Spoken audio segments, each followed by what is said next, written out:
I, Rodrigo Roa Duterte, do solemnly swear that I will faithfully that I will faithfully fulfill my duties my duties as President as of the President Philippines. of the Philippines. So help me God. So help me God. President Rodrigo Roa Duterte's program for the Filipino people has been simple, clear, and unequivocal. A man with a reputation for action. His message has inspired awe among many quarters even before he stepped into office. Even nung hindi pa nakaupo si Duterte before, naramdaman na namin kagad yun. Yung pagpasok ni Presidente Duterte, medyo sa pagbabiyahe ko, konti na lang nababalitaan ko na mga nang-hold up. Ito na sana yung pag-aasa namin ng mga sundalo talaga na mababago na yung mga lahat-lahat. Every day, the new president elected by 16 million Filipinos into office has been working hard, guided by the vision for a just and peaceful, drug-free, safe, self-sufficient, and truly sovereign Philippines. Why am I here? Because I am ready to start my work for the nation. Thank you and good afternoon.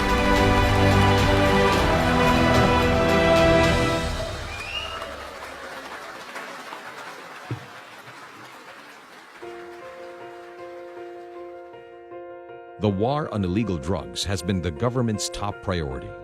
President Duterte appointed Director General Ronald De La Rosa as Chief of the Philippine National Police. The police chief immediately ordered a mandatory drug test for the police and reminded all members to strive to show moral ascendancy and bring back public respect to the institution.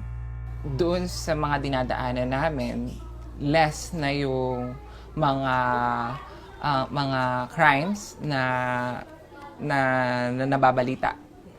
Kasi kapag dumadaan ako doon, lahat ng kaba, dala-dala namin. Diba? Lalo na ako, dala-dala ko yun. Pero right after, maybe first 15 to 30 days ni Duterte during the deployment of all the police in the vicinity, kampante ako. Alam mo, nung araw napipilitan kami ihatid pa yan sa trabaho. Kasi natatakot nga kami. Saka hindi lang isa, dalawang beses, tatlong beses na yata na-hold up yan.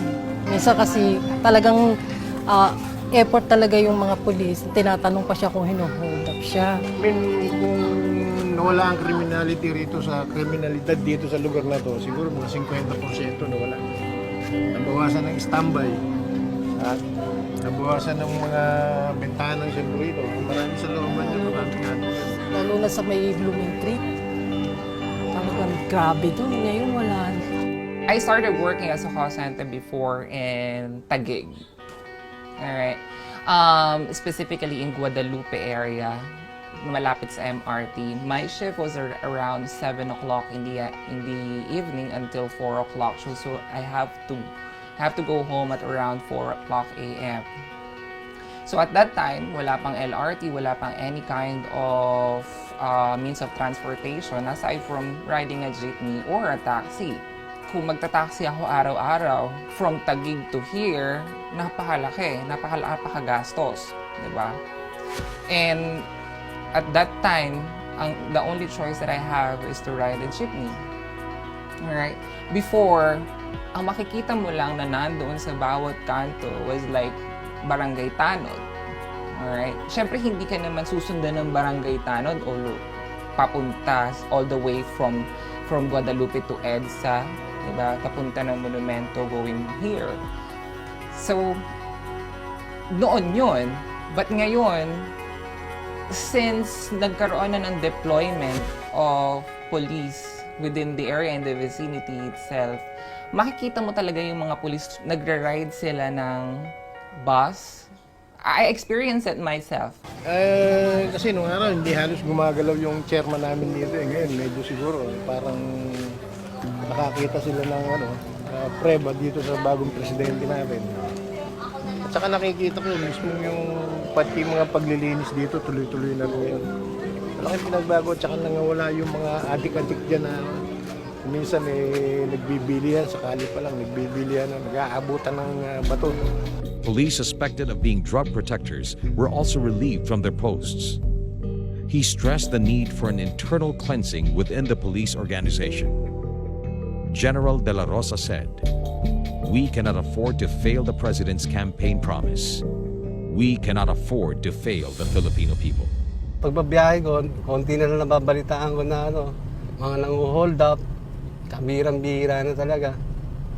Kaya medyo maluwag sa amin, bumiyahe ng taxi kahit gabi na o kaya madaling araw. Mas marami ngayon ang mga pulis ang mga nagche-checkpoint dyan sa mga lugar na delikado. Marami silang dinideploy ngayon kaysa nung araw. Halos wala eh. Katulad nung na-hold up nga ako, wala akong malapitan eh. Kung alam ko lang nakatunog na ako, talagang pag nakakita ako ng pulis, pwede ko ihinto doon eh. Dinideclare ko na hold upper yung mga sakay ko eh. 2 years ago, na-hold up na ako eh. Hindi ko akalaing hold upper sila eh. Kasi madaling araw na yun, pauwi na ako. Pag-arahin na ako around 3 a.m. yun eh. Noong June 10, 2014. Ganun. May pumaro dito sa Commonwealth, 3, lalaki, matandang babae, tsaka tomboy. Yung matandang babae yung pumara sa akin. So, hinintuan ko.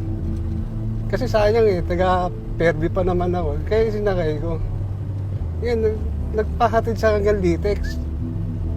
So yun, inatid ko, bumabaybay kami sa Commonwealth. Panay yung kwento sa akin, namin tanong, ganun-ganon. Ilan na yung anak ko, ganun-ganon, oras ako bumiyahe. Kung malakas ba yung biyahe, ganun-ganon. Hanggang sa makarating kami sa kanila, may kukunin lang daw. Hindi nakarating kami sa area. Nung pagbalik nila, pag sakay uli nila, nagpahatid naman sa Soregi. Doon daw kami. So, habang mabaybay kami ng Commonwealth ulit pabalik, pagpasok namin sa Soregi, biglang nag-declare ng hold up. So, tinutukan ako ng, kutsilyo. Nung pagsalag ko, parang kumagat sa dibdib ko na parang langgam, kaya nasalag ko. Sabi ko, sandali lang. Yun nga, hinihingi yung pera. Sabi ko, coding naman ako, maliit lang yung pera eh. Sa pinipilit, sabi ng matandang babae, "Kuya, bigay mo na yung pera mo kung ayaw masaktan." So, nung binibigay ko, akala ng tomboy, lalaban ako, sinakal ako sa likod. Akala ko, oras ko na eh. Siyempre, mga hold upper yan eh. Hindi masasabi kung nakadrugs talaga o ano eh. Ito lugar. Dito sila pumasok sa lugar na to. Dito naman ako naka-hold up. Dito ako pinahinto.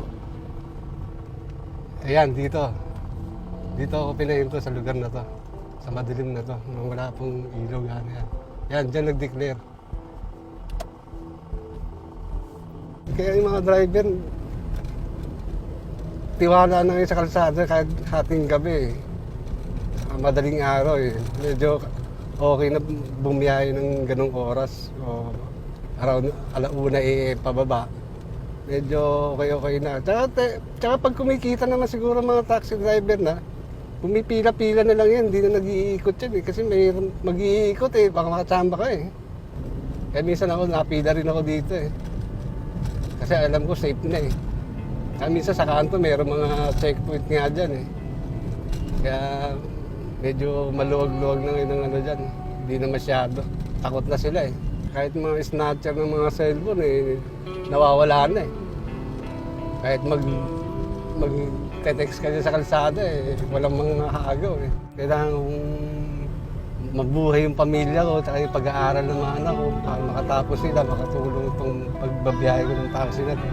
Hindi pwedeng hindi sila makatapos ng pag-aaral eh. Minsan mahirap, minsan talagang nakakapagod magpasada ng ganitong service na taxi. Tsaga-tsaga lang. Ang trabaho, wala namang madali eh.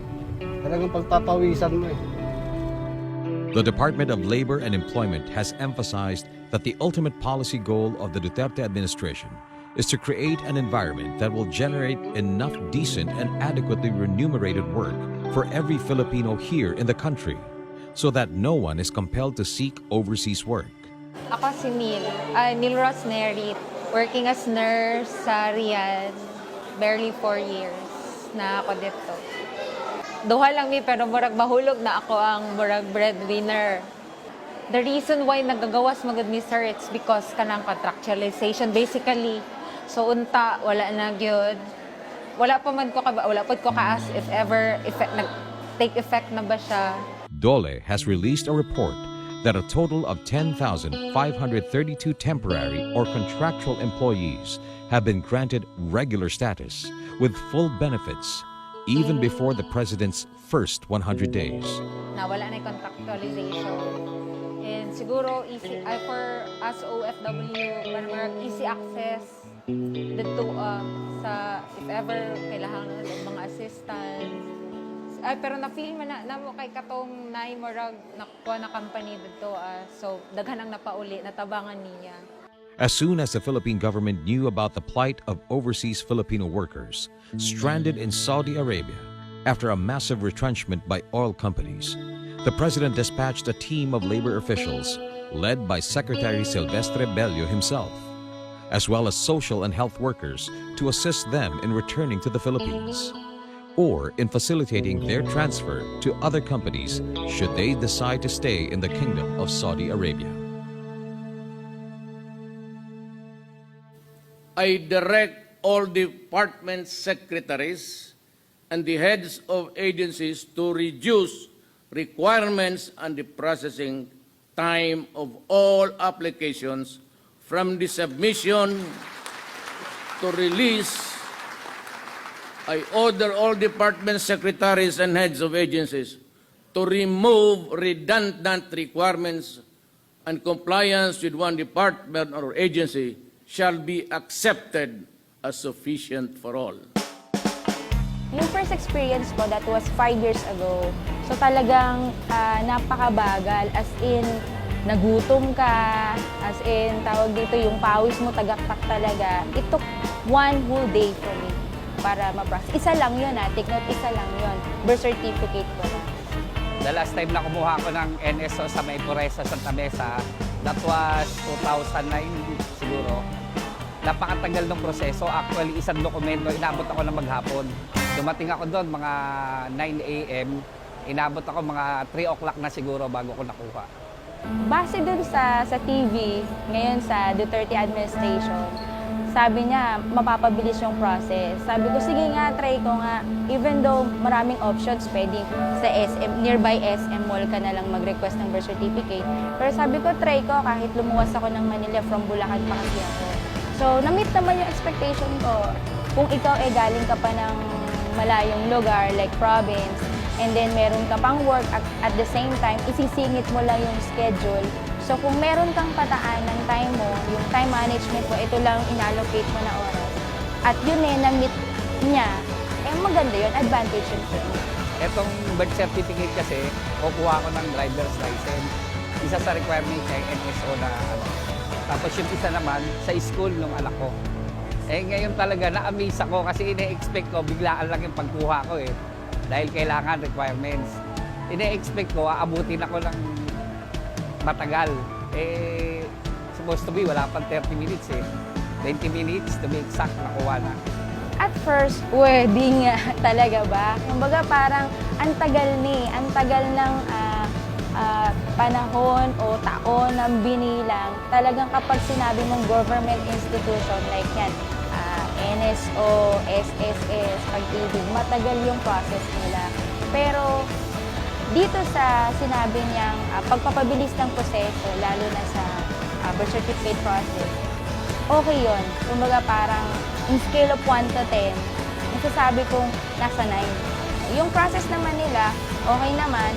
Ako kasi kumbaga parang kahit mag-isa ako, basta may matatanungan ako, ituro mo lang sa akin. Magalang naman yung mga nakausap ko simula dun sa entrance, sa gwardiya. So, okay yun. Kailangan talaga mabilis kasi sayang yung oras. Katulad ko, galing pa ako ng Bulacan.